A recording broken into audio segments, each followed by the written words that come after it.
आपण बघत आहात AKP न्यूज मराठी। आपला आवाज आपली ताकद।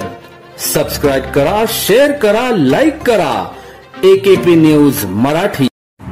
नाशिक जिल्ह्यातील नांदगाव तालुक्यातील वाखारी शिवारात रवींद्र उर्फ मुन्ना दीपक आहिरे वय 17 राहणार बोथे या युवकास जुन्या वादातून 5 जणांनी मारहाण करून गळा चिरून त्याची हत्या केल्याची घटना बुधवार रात्री घडल्याने परिसरात एकच खळबळ उडाली।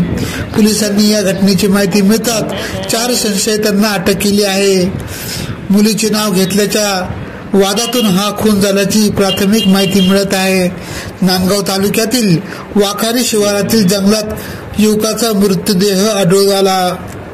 मिळालेल्या माहितीनुसार हत्या झालेल्या रवींद्र आहिरे याचे वडील दीपक आहिरे वय 42 यांनी नांदगाव पोलीस ठाण्यात दाखल केलेल्या फिर्यादीत रवींद्र उर्फ मुन्ना दीपक आहिरे वय 17 राहणार बोधे दहिवाळ तालुका मालेगाव यास जुन्या वादातून आकाश शरद सोनवणे, ऋषिकेश शरद पवार, विनोद शरद पवार, विजय एकनाथ सोनवणे, विद्र अंकुश गायकवाड सर्व राहणार मोरवाडी जाकुरी जाप तालुका मालेगाव यांनी संगनमत करून मुलाची हत्या केल्याचा कट रचून त्याच्या अंगावरील शर्ट फाडून लाथाबुक्क्याने मारहाण केली।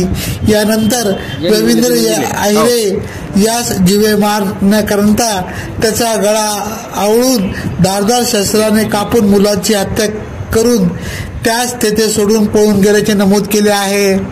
या घटनेची माहिती मिळताच पोलिसांनी तात्काळ घटनास्थळी धाव घेऊन मृतदेह ताब्यात घेऊन नांदगाव ग्रामीण रुग्णालयात दाखल करून शवविच्छेदन करून मृतदेह नातेवाईकांच्या ताब्यात देण्यात आला। जुन्या वादातून हा प्रकार घडल्याने हल्लेखोरांचा शोध घेणे, त्यांच्यावर कारवाई करावी अशी मागणी संतप्त कुटुंबियाकडून करण्यात आली होती। या घटनेचे गांभीर्य लक्षात घेता नांदगाव पोलिसांनी रवींद्र आहिरे याची हत्या करणाऱ्या 4 संशयित हल्लेखोरांना शिताफीने अटक करून त्यांच्यावर हत्येचा गुन्हा दाखल करण्यात आला आहे। AKP न्यूज साठी ब्युरो चीफ अनवर खान पठाण, नाशिक।